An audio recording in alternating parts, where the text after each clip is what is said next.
मंथन में पहले स्टेप में निकला था हलाहल विष, और दूसरे स्टेप में निकला था सोना चांदी हीरे मोती जवाहरात, तरह तरह के रजोगुण, पहले तमोगुण फिर रजोगुण, और तीसरे स्टेप में आया था अमृत। वाह।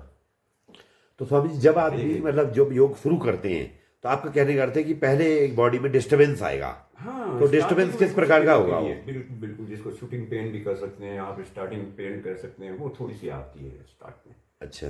जब भी व्यक्ति इस मार्ग में आता है तो इस मार्ग में आते ही जब आंख बंद करके अंदर प्रवेश करना चाहता है तो जितने भी उसके नेगेटिव कर्म्स हैं, और इन हाथों से होता है भाई, सबसे हुआ, भगवान से भी जब आए तो उनसे भी हुआ जी। तो लेकिन उनका तो वो भगवान राम की भी देख लीजिए, थ्योरी ऑफ कर्मा, कर्मों की गति है, तो वो तो सारा जानते थे कैसे नारद को बंदर का रूप मिला वहां पर स्वयंवर में, उसके कारण फिर कैसे उसने भगवान को भी अभिशाप दे दिया कि जा तुमने मुझे ये जो बंदर का रूप दिया है ना, तू भी भोगेगा इसको, तुझे आना पड़ेगा, तुम भी जब इस रूप में आओगे तो यही रूप तुम्हें साथ देगा, ये भी जान। और उसके बाद देखिए वो मनु और वो सहस्रूपा ने जो तप किया था, तो तप के लास्ट में उन्होंने यही कहा था कि भगवान प्रसन्न हुए, जब बहुत बड़ा कठिन तप है, तो उन्होंने आशीर्वाद दे दिया कि ठीक है मांगो जो मांगना चाहते हो। बोला हमारे घर में पुत्र के रूप में आ गया, भगवान राम को आना ही पड़ा, ये हनुमान राम, ये सारी बिल्कुल जुड़ी हुई कथा है। फिर महाभारत में भी देख लीजिए आप, कैसी कर्मों की गति बताते हैं उसमें, जरा सा उसमें गंभीरता पूर्वक अगर अंदर जाके अध्ययन करें आप, तो जब अर्जुन वन में गया तो उसे सूखी लकड़ियों का ढेर जो मिला तो उसमें उसने आग लगाई, इस मकसद से कि थोड़ा हवन, थोड़ा तप कर लूँ मैं, थोड़ा ये यज्ञ कर लूँ यहाँ पर। तो वो यज्ञ करने लगा, लेकिन उसमें एक कर्म गलत हो गया उससे, जो अनजाने में हुआ, उसने जानबूझ के नहीं किया। उन लकड़ियों के ढेर के नीचे एक सांप की बिल थी, वो सारे सांप मर गए जल के, एक सांप सिर्फ बच पाया जो सड़कता हुआ निकल के भागा, लेकिन उसे भयंकर प्रतिशोध का भाव उसके मन में जाग गया कि इस अर्जुन ने मेरे पूरे परिवार को जला दिया, मैं इसे छोड़ूंगा नहीं। अब ये प्रतिशोध जो है, जैसे देखिए यही संस्कार होते हैं ना, कि एक तो पत्थर पर लकीर के समान, तो वो भी मिटता है लेकिन बहुत बाद में जाके मिटता है। एक होता है रेत पर लकीर आपने खींच दी, वो मिटेगा, सुबह बनाई आपने लकीर, शाम को रेत फिर जस की तस एज इट इज। और एक होता है पानी पर लकीर डाली, वो खींचते गए इधर मिटती गई। तो कई लोगों के ऐसे भी संस्कार होते हैं, वो पानी पर लकीर की तरह जब बहुत ऊपर पहुंच जाते हैं तो उनका ऐसा भी हो जाता है। तो वो संस्कार इतना गहरा था उस सब के कि वो कईयों के पास गया, कर्म के पास भी गया कि देखो तुम्हारा शत्रु है ये अर्जुन, मैं उसे डसूंगा, वो मर जाएगा, ले चलो मेरे उसके पास। कर्ण ने साफ मना कर दिया, होगा नहीं मेरा शत्रु है, मैं उसे आमना सामने युद्ध करके मारूंगा, मुझे तुम्हारी कोई जरूरत नहीं, आ सकते हो। तो वहां से भी निराश होकर चला गया। अब निराश जब चारों तरफ से हो गया तो बेचारा एट द लास्ट में उसके शरीर छूट गया, मर गया।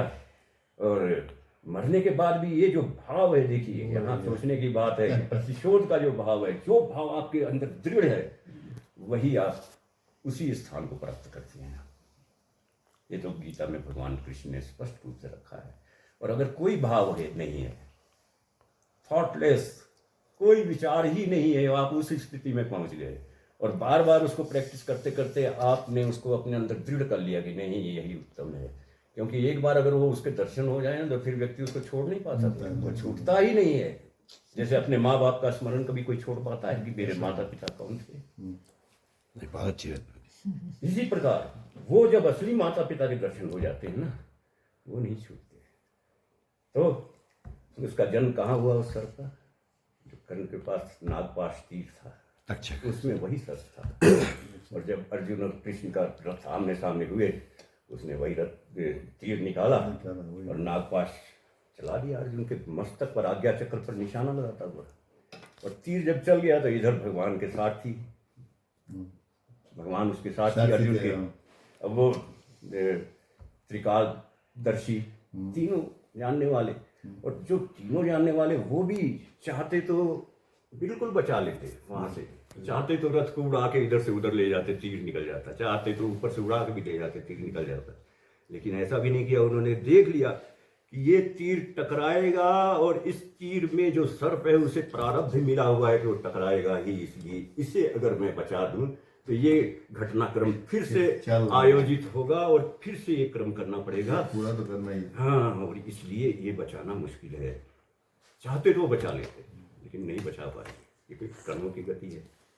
कर्मों की गति भगवान स्वयं भी कहते भाई तेरे कर्म को तो मैं भी नहीं परिवर्तित कर सकता, जो तेरा प्रारब्ध है वो पाना ही पड़ेगा, इसलिए प्रारब्ध जो है निश्चित है। तो इन्होंने क्या की कि वो रथ की लगाम ऐसी खींची कि जो घोड़े सीधे चल रहे थे उन्होंने घुटने टेक दिए, और घुटने टेकने पर वो रथ जो है 3 इंच डाउन हुआ और अर्जुन को तीर आज्ञा चक्र में लगना था, वो मुकुट पर लगा और गिर गया। कैसी सुंदर गति देखिए, अर्जुन का कुछ बिगड़ा भी नहीं लेकिन तीर भी टकराया, तीर टकराना था ही। तीर टकराना था। तो स्वामी जी वही आपकी बात भी हम भी इसी पे पहले सत्संग में यही चर्चा कर रहे थे कि क्या मतलब बहुत जो स्ट्रांग प्रारब्ध है, बहुत ही गहरा प्रारब्ध है जो आदमी ने, इंसान ने इस जन्म में मतलब वो है जो दीदी ने समझाया तो इतनी प्यारे शब्दों में कि वो आप उसे कम कर सकते हैं इस मार्ग में आकर। ये जो इतना आपने प्यारा समझाया था इन्होंने, ये मैं तो देख के मैं आश्चर्यचकित था कि अरे नहीं, बड़ा प्यारा सत्संग है इनका, एक मानना पड़ेगा। जैसे छतरी है, बारिश है तो आप बच नहीं पाते, थोड़ा छतरी तो मिल जाती है, थोड़ा सा तो कैसे हम उभर सकते हैं, मतलब हम जो है तो उसी तरह से जब प्रभु के साथ है, उसके साथ भगवान कृष्ण के साथ हो, कोई बैड इंटेंशन नहीं, pure intention in the heart, उसके अंदर अपने दिल के अंदर कोई बुरा भाव नहीं किसी के प्रति, लेकिन फिर भी इन हाथों से कहीं कुछ गलत हो जाता है तो वो प्रारब्ध बनता है, उसे भी आदमी हाँ और उसको झेलता है, और उसको फिर ये जो दान पुण्य लिखा हुआ है गलत थोड़ी लिखा हुआ है, वो जो हाथ से गलती से भी गलत हो गया तो उसके जगह दान पुण्य किया वो आ जाता है अपने उसमें, और वो कट जाते हैं, वो पाप भी कट जाते हैं, इसमें कोई शक नहीं। और फिर देखिए वो अर्जुन का भी कुछ नहीं हुआ जी, और देखिए वो फिर आगे फिर युद्ध चलता है भगवान, और फिर एक और थ्योरी ऑफ कर्मा है, जैसे वो मचकुंदा वाली कथा जो मैंने बताई थी। जी समझ बताइए। मचकुंदा और काल यमन वो ललकारता था उनको,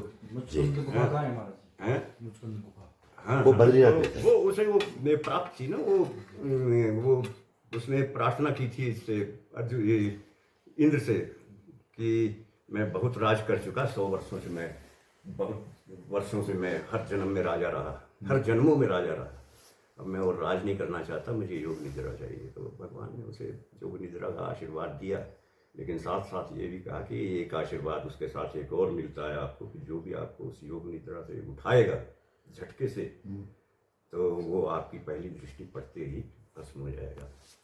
तो काल यमन जो बार बार लोग उसको आसपास के जो वहाँ के लोग थे उसको बार बार उसके मन में शक पैदा करते थे कि अरे तुम ये कृष्ण से लड़ो, क्योंकि इसके माता पिता ने, इसके जाति के लोगों ने, यदुवंशियों ने तेरे माता पिता को बहुत तंग किया, लड़ो, लड़ते क्यों नहीं? तो वो कहता था मेरा क्या किया है इन्होंने, मेरे सामने तो कुछ ऐसा हुआ नहीं। क्योंकि वो भी फिर इसके पीछे एक और कथा है, वो ऋषि का पुत्र था और ऋषि को ये पुत्र कैसे प्राप्त हुआ उसके लिए फिर एक लंबी कथा है। तो अब भगवान कृष्ण जब सामने आए तो एक दिन ये भी सब लोगों की कथा सुनते सुनते, सब लोगों की वार्तालाप सुनते सुनते गर्म हो गया, बोलता कि नहीं आप लड़ना ही चाहिए हमें। तो इसने ललकार दिया भगवान को, ललकार दिया तो भगवान ने देखा कि ये तो मेरे ही आशीर्वाद से है और ये मुझे ही ललकार रहा है, तो अब इसका क्या करें? तो घूम के वहां से रण छोड़ कहलाए भाग गए, वही गुजराती ही बातें या फिर वो भी आगे। अब वो जब भागते भागते गए तो मचकुंदा जिस गुफा में बैठा हुआ था वो वहां जाके उसको अपना जो शाल ओढ़े हुए थे वो शाल उस पर डाल दिया उसने और अपने चले गए अंदर कोने में कहीं जाके बैठ गए। अब ये गुस्से में आया काल यमन, इसने कस के लात मारी कि अच्छा ये बैठा हुआ है यहाँ छुप के बैठा है, कस के लात मारी और उसकी योग निद्रा खुली और उसकी आंख खुली हो काल गुजरात में मंदिर है रणछोड़ थ्योरी ऑफ कर्मा, ये तो हुई। अब देखिए लास्ट मोमेंट एक्चुअली है क्या, सच्चाई क्या है इस युग की? ये जो शरीर बना है, या आप एक कल्पना कीजिए एक बूंद पानी की, आप उसे भी नहीं नष्ट कर सकते, कर सकते हैं क्या? एकदम साइंस के थ्रू से भी देखिए या ऐसे भी अपने अंदर की सच्चाई से भी देखिए। मैं तो अभी एक लड़का साथ में आया हुआ है, तो ये कभी साइंस के थ्रू पूछता है, क्योंकि भक्ति भाव ये कर नहीं सकता। ब्रह्मा विष्णु महेश करके समझाओ, शिव शिवा गणेश करके समझाओ, What इसकी disciple? बात में समझ में नहीं आती। मैंने कहा अरे ये तीनों एक ही चीज है। चाहे जैसे समझो, साइंस ने भी प्रूव कर दिया कि तीन ही, जैसे भगवान कृष्ण ने जो लिख दिया है, ट्रिनिटी बोलते हैं ना। बिल्कुल, तम रज और सत्य, वो वही साइंस भी प्रूव कर रहा है। यही तीन गुण हैं, और तीन ही रेज निकली थी। लास्ट एटम जो तोड़ा गया तो उसमें से तीन रेज निकली, न्यूट्रॉन, प्रोटॉन एंड इलेक्ट्रॉन। बिल्कुल 3 चीज। तो वही इलेक्ट्रॉन जो है वो सबको जोड़े हुए, और नेगेटिविटी आप बिल्कुल नहीं छोड़ सकते। कहने को तो है कि नेगेटिविटी को अवॉइड करना चाहिए। बैलेंसिंग ना। बैलेंस। हाँ, बैलेंसिंग। गाड़ी चलाइए आप, बिना ब्रेक के गाड़ी नहीं चला सकते। बहुत एक्सेलेरेटर अच्छा। दबाएंगे ही नहीं, एक्सेलेरेटर दबाएंगे तो ब्रेक नहीं है, तो आपको कंट्रोल में नहीं आएगी गाड़ी। जहाँ एक्सीडेंट होगा ब्रेक भी होगा। तब तो सौ जी, ये गाड़ी का कंसेप्ट आप जीवन में लगाते हैं। तो वो भाई जिस लाइन में व्यक्ति एक होता है। क्वेश्चन मेरे बहुत पहले से मन में है। When you talk about Ramayan and Mahabharat, जो राम का अवतार था आदि पुरुष, means he was totally good person throughout. पुरुषोत्तम। Krishna has been shown as more of a politician and devious where necessary. उनका ऐसा रोल था ना, कृष्ण भगवान का जो पता है अर्ध झूठ बोलना है या ट्विस्ट करके बोलना है। बिल्कुल। तो दोनों अलग हो गए थे, तो विष्णु के अवतार। पर was it because of the necessity of that time? इसके लिए ऐसा हुआ कि क्या हुआ? क्या स्वामी जी आपको लगता है? वो तो देखिए उस समय का जो सत्य था उसके अनुसार वो उनको दिखाया करना जाता पड़ा। है। जी। Behave was according to the circumstances. हाँ हाँ, बिल्कुल बिल्कुल। तो अब जैसे अब इस समय में अगर वो सारी चीज़ों को एकदम अपने पर उतारा जाए, तो कहीं कहीं थोड़ा सा लगता है कि नहीं, इस समय का जो आवश्यकता है उसके अनुसार थोड़ा बदलता है। बदलना पड़ेगा। लेकिन राम सच- was goody-goody. लेकिन Because such at that time, That was the need. at that time, he came to restore dharma. Correct.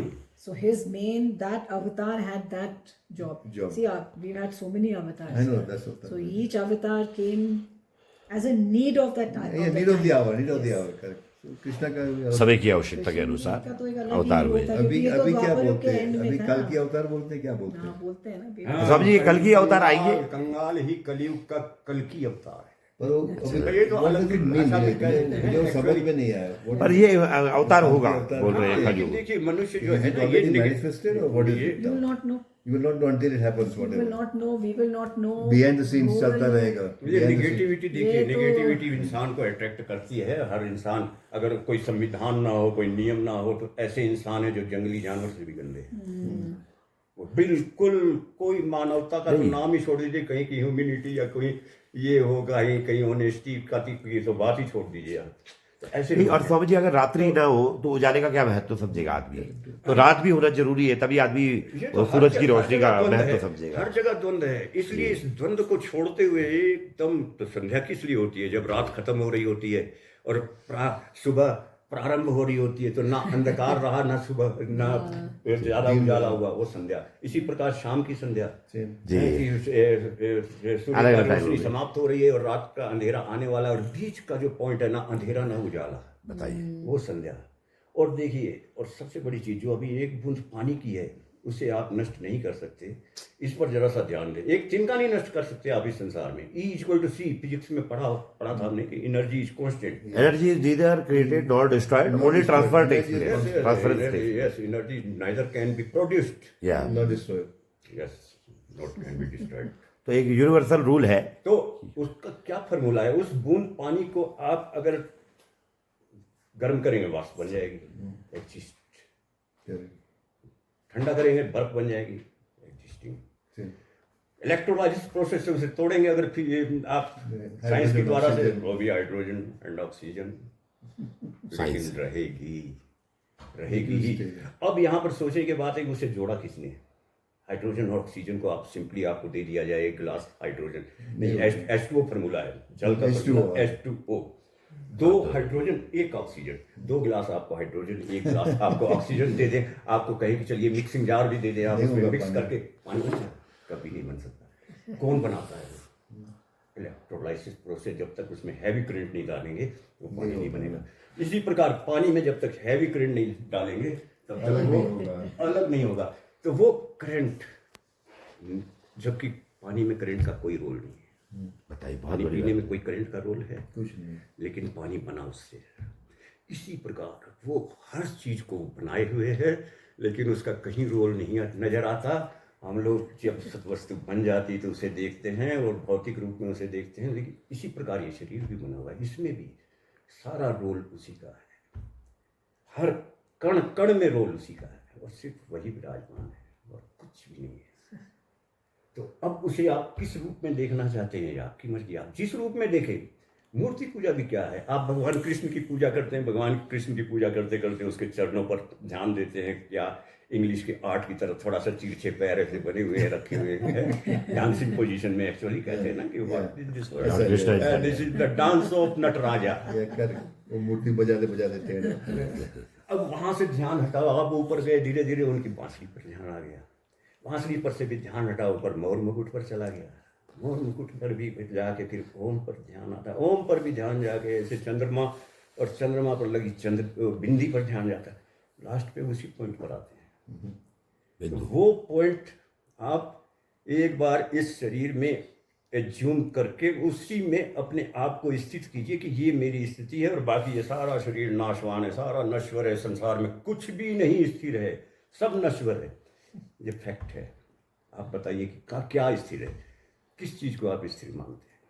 कुछ भी स्थिर नहीं, कोई वस्तु, न पेड़, न पौधे, न पत्थर भी स्थिर नहीं है, वो भी बेचारा धीरे धीरे टूट रहा है, रेत में परिवर्तित हो रहा है।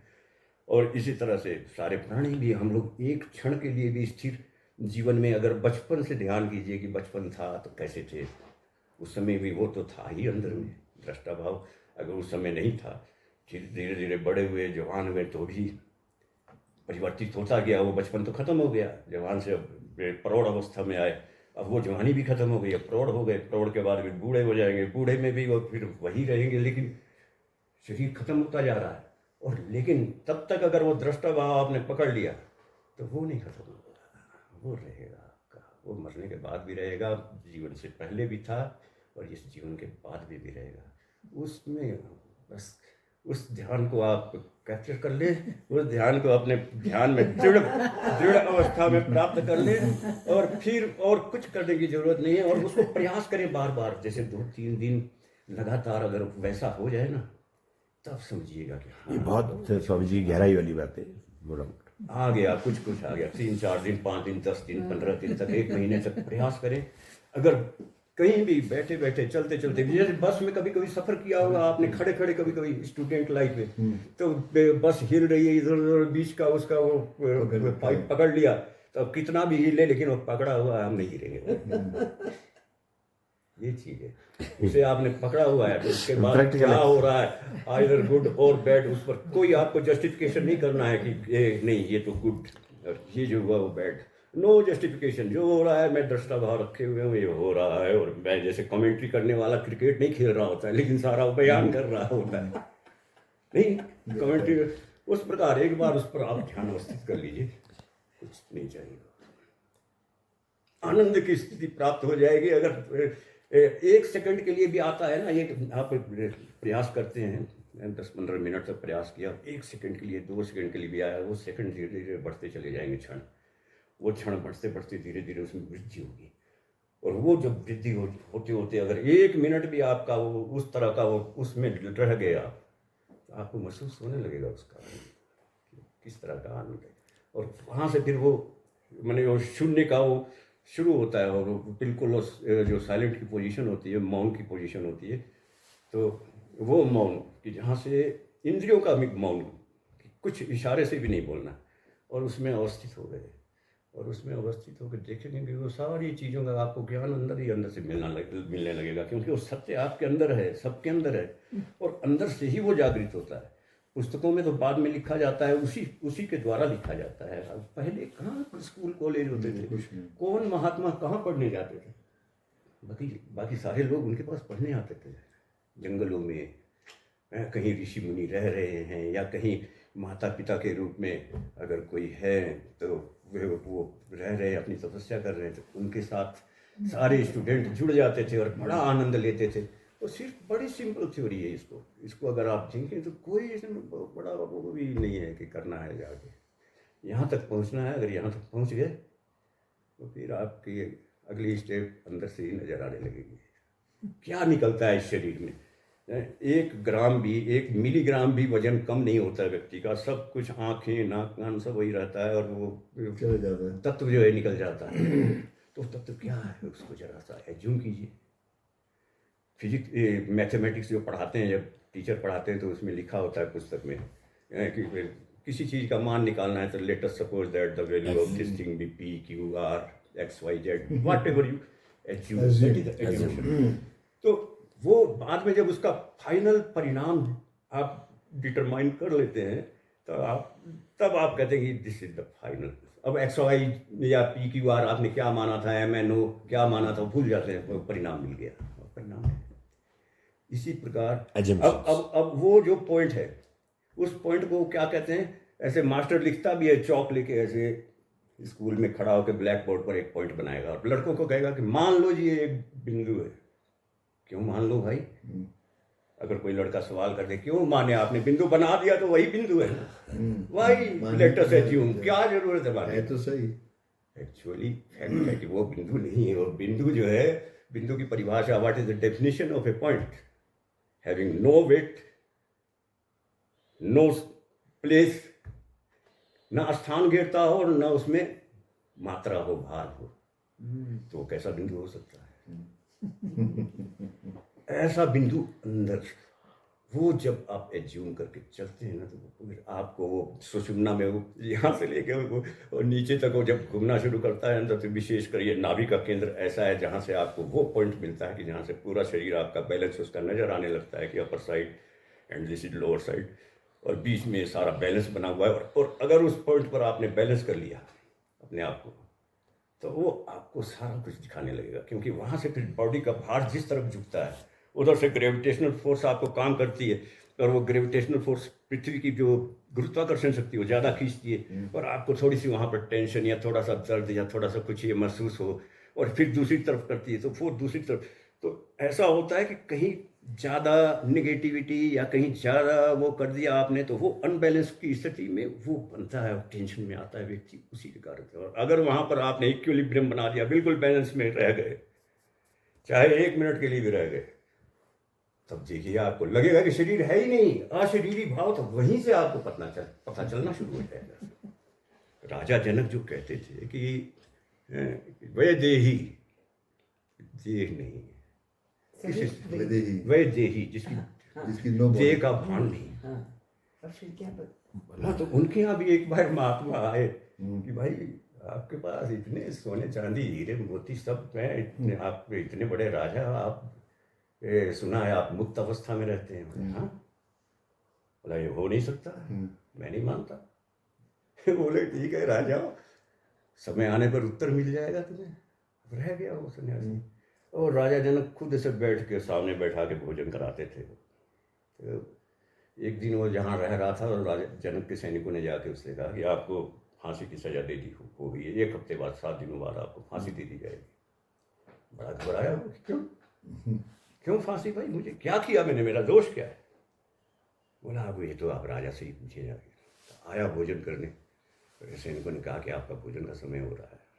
आया बैठा भोजन करने के लिए, अब राजा जनक उसको दे रहे हैं, अब वो खा भी रहा है, लेकिन बड़े अनमने ढंग से खा रहा है कि 7 दिनों बाद फांसी लगनी है, उस समय खाने का मन करे। नोन, तो जब नोन हो गई ये बात कि 7 दिनों बाद अब जाने जाना है, क्यों आखिर फांसी लगनी है, अब ये पूछना चाह रहा है। और वो राजा ने जो भोजन किया उसने खत्म किया उसको, तो इतने में जिसने खाना बनाया था वो आ गया वहाँ। बोला अरे आप लोगों ने कहा ही नहीं कि दाल में नमक नहीं डाला मैंने, और आप भी खा गए। संत महाराज जी आपने बताया भी नहीं कि इसमें नमक नहीं है, मैं ला के देता आप। नमक को कौन देखता है, अभी तो मैं इस बात के लिए चिंता हूँ कि 7 दिनों बाद मेरी फांसी होने वाली। तो राजा जनक ने कहा कि बस आपकी बात का उत्तर तो आपने स्वयं ही दे दिया। इसी प्रकार मुझे भी पता है कि मुझे वहाँ जाना है, तो ये राजा, ये सोना चांदी, ये रानियाँ और ये महल मेरे किसी काम का नहीं है, सब फीका मेरे लिए। देखो मैं उसी ध्यान में रहता हूँ कि कब जाना है, और वो निकलने का टाइम आएगा मैं चल दूंगा, मुझे कोई लेना देना नहीं इनसे। और वैसे भी देखिए, जब राजा जनक को एक स्वप्न हुआ था, रात में सोए सोए स्वप्न आया कि उसे किसी दूसरे राजा ने उस पर हमला कर दिया और वो उसे बांध के ले जा रहा है। अब जब ले गया और राजा जनक भयभीत है कि अभी तो मार डालेगा हमें। तो राजा ने कहा कि देखो भाई, मारूंगा नहीं तुम्हें, तुम्हारी जान नहीं लूंगा मैं, लेकिन ये राजशाही वस्त्र जो तुमने पहन रखे हैं इन्हें उतारो, अलग करो और एक लंगोटी पहन के तुम इस देश की सीमा से बाहर हो जाओ। अब राजा जनक ने वो सारे सोने चांदी के मुकुट उतारे और सारे राजशाही वस्त्र उतार के एक लंगोटी पहन के भागा। वो बहुत बड़ा देश था, भागते भागते भी उसको 7 दिन लगे। और जब देश की सीमा से बाहर निकला तो भूख प्यास से व्याकुल, पैरों में छाले पड़े हुए। अब जाके किसी से कहता कि अरे कुछ तो खाने को मिलेगा। बोले कि देखो हमारे पास तो नहीं है, लेकिन कुछ दूर में जाओ, खिचड़ी बटती है और लेकिन बंद होने वाली है, समय हो चुका उसका बंद होने का, 5 मिनट में बंद हो जाएगी, जल्दी दौड़ के जाओ, मिल सकती है। दौड़ने लगा, पैरों में छाले पड़े हुए, दौड़ रहा है, छाले फटे, दर्द से व्याकुल करा रहा है। वहां गया तो गेट बंद कर रहा है। अब इसने कहा कि भाई कुछ तो दे दो। बोला अरे नीचे की जली हुई है, जो जली हुई प्लेट परत होती है वो खाओगे? बोला हाँ दे दो। तो बोला पात्र कहाँ है तेरे पास? लाओ पात्र लाओ। बोला पात्र नहीं है। करपात्री बन गया वो, हाथ में दे दो। अब उसने हाथ में जैसी डाली तो उसी समय एक चील आके उड़ती हुई आई और उसने सोचा कि पता नहीं क्या है ये, मांस टाइप का उसको लगा। उसने मारा झपट्टा उस पर जाके और इधर राजा जनक की आंख खुल गई। जैसे ही राजा जनक की आंख खुली, आसपास रानियां सोई हुई। अब वो घबराई, राजा बड़बड़ा रहा है, राजा बड़बड़ा रहा है, ये सच वो सच, ये सच जो देख रहा हूँ मैं राजा हूँ, रानियां हैं यहाँ, मेरा महल है, या वो सच जो स्वप्न में देख रहा था, कौन सच? अब रानियों ने पूछा कि राजा हुआ क्या? राजा कुछ क्या बोले? बोले कि ये सच है वो सच? प्रश्न, एक ही प्रश्न पूछे। रानियां घबराई, बेचारे क्या हो गया राजा को पता नहीं। तब वो फिर अष्टावक्र को ढूंढने के तलाश में निकल पड़े। फिर इसके पीछे कहानी है कि वो रथ लेके चले जा रहे थे, तो वो टेढ़ा मेढ़ा 8 अंगों से टेढ़ा मेढ़ा घूमते हुए अष्टावक्र चले जा रहे रास्ते में। 2-3 बार सारथी ने टोका भी कि अरे हटता क्यों नहीं है? तब नहीं सुने, चला जा रहा है वो अष्टावक्र जी। तब इसने डांटा उसको कि क्या बहरा, अंधा बहरा है क्या? अब वो मुड़े, अष्टावक्र जी खड़े होके मुड़े, बोले अंधा बहरा मैं हूँ या तेरे रथ में जो बैठा हुआ है वो अंधा बहरा है? राजा जनक भी चौंके कि क्या जवाब कर दे रहा है भाई। बोले देखो, जब रथ में व्यक्ति चलता है तो उसे इतनी समझ होनी चाहिए कि अपाहिज से रास्ता नहीं मांगा जाता, उसे अपाहिज को रास्ता दिया जाता है, या स्त्री हो या वृद्ध पुरुष हो या बालक हो, बच्चा हो, उनको रास्ता दिया जाता है, उनसे मांगा नहीं जाता रास्ता। इसलिए अंधा बहरा कौन है पहले तुम्हें बताओ। तो राजा जनक देखा कि ऐसा उतर गए। बोले कि अरे गुरुदेव जरा मेरी एक समस्या है, उसका समाधान करें, मैं गुरु की तलाश में हूँ। तो बोले अगर गुरु तुम्हें मिल भी जाए तो ले कैसे जाओगे? तेरे पास एक रथ है और तुम स्वयं बैठे हो उस पर और कोई जगह नहीं है। बोला अरे गुरुदेव मैं पैदल चलूँगा, आप गुरुदेव आप बैठेंगे उस पर। बैठाया उनको, ले गया। और जब अपने महल में पहुँचा तो वहाँ तो बहुत बड़ी सभा लगी हुई थी, बड़े बड़े महारथी बैठे हुए थे। तब हंसने लगे सब। जब राजा जनक पैदल आ रहे हैं और मंच पर चढ़े जाके, और अष्टावक्र ऐसे 8 अंगों से टेढ़े मेढ़े लहराते हुए जब उस मंच पर चढ़े तो सारे लोग हा हा हा हा करके हंस दिए, बहुत ठहाका लगाते हुए हंसे। तब उस समय अष्टावक्र भी ठहाका लगाने लगे, जोर जोर का ठहाका लगाए। अब सारे चुप, मौन धारण कर लिया सब। बोला कि अरे महाराज हम लोगों ने ठहाका लगाया, हम लोग हंसे हंसे, आप क्यों हंसे? अरे बोले भाई देखो, पहले आप लोग हंसे, पहले आप लोग बताओ क्यों हंसे हो, मैं भी बताऊंगा मैं क्यों हंसा। तब उन्होंने कहा कि भाई हम लोग तो देखे कि इस तरह से आप लहराते हुए 8 अंगों से टेढ़े, नाक टेढ़ा, कान टेढ़े, मुंह टेढ़ा, कमर टेढ़ी, पैर टेढ़े, हाथ टेढ़े, इसलिए हंसी आ गई। ये आप क्यों हंसे? देखो यही मेरी भी हंसी का कारण बना कि मैंने भी सुना था कि ये राजा जनक के दरबार में बड़े बड़े महारथी, बड़े बड़े महाज्ञानी, महापंडित, सन्यासी और ब्राह्मण बैठे हुए हैं सब। लेकिन यहाँ आके जब देखा तो देखा सबके सब चमार बैठे हुए, मौसी बैठे हुए। इसलिए मुझे हंसी आ गई। और ब्राह्मण और गुस्से में आ गए, बोले आप इतने बड़े बड़े गाड़ियों में मौसी कह रहे हैं? क्यों? क्या जो चमड़े की पहचान करे उधर मोची ना कहें तो और क्या कहें? हड्डी और चमड़ी की पहचान। अरे ब्राह्मण वो जो ब्रह्म को जाने, किसने पहचाना कि वही ब्रह्म मेरे में है, वही ब्रह्म तेरे में है? कहाँ पहचाना? वही ब्रह्म सभी जगह विराजमान है। तो आप तो टेढ़े मेढ़े चमड़ी को देख रहे, ऊपर ऊपर से देख रहे, तो हाँ, टेढ़ा मेढ़ा शरीर देख रहे हैं। इसलिए हंसी तो मुझे भी आई भाई। तब राजा जनक ने पूछा कि भाई बताइए कि ये सच या वो सच, मेरी तो यही समस्या है। अब वो अष्टावक्र ध्यान लगा के अपने ध्यान में प्रवेश कर गए, उसके ध्यान में कि क्या किससे संबंधित प्रश्न पूछ रहा है, और समझ गए कि क्या स्वप्न था इसका। बोला जब तुम स्वप्न देख रहे थे तो, और अभी जो तुम राजा हो, तो मेरे अनुसार तो ना ये सच है और ना वो सच था। तो राजा जनक बोले कैसे? तो उन्होंने अष्टावक्र जी ने जवाब दिया कि जब आप स्वप्न देख रहे थे तो उस समय, वो समय, स्वप्न का समय, इस समय के लिए वो झूठा था। बोले हाँ, इसलिए वो सच नहीं। और अभी जो राजा